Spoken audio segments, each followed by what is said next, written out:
Rule number 1, thou shalt not publicly criticize other Latinos.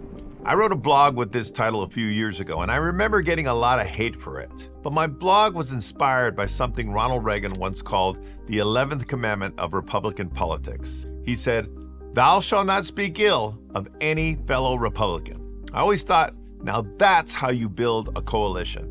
Now, we all heard the story about Mexican crabs in a bucket. A professional fisherman had several buckets of live crabs sitting side by side on a pier. All the buckets had a cover on them to prevent the crabs from crawling out, except for one.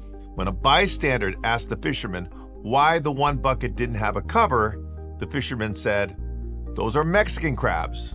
When one tries to climb out, the other crabs will pull him down." Now, like all comedy, the reason that joke is funny is because it's sort of true. I personally think the primary reason this is true is because most Latinos have what I call a scarcity mentality. They view your success as being at their expense. They intuitively believe that there's a small pie, and if you get a big piece, somehow there's less available for them. Now, this is not how most successful people think. They have what's called an abundance mentality. The more success you are, or the more successful you are, the more opportunity there is for me. And trust me, this is how it really works.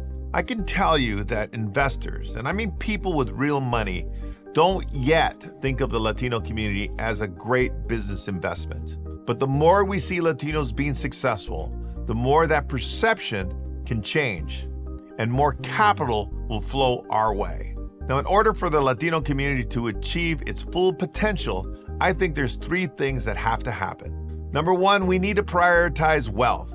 Number 2, we need to reboot our approach to politics.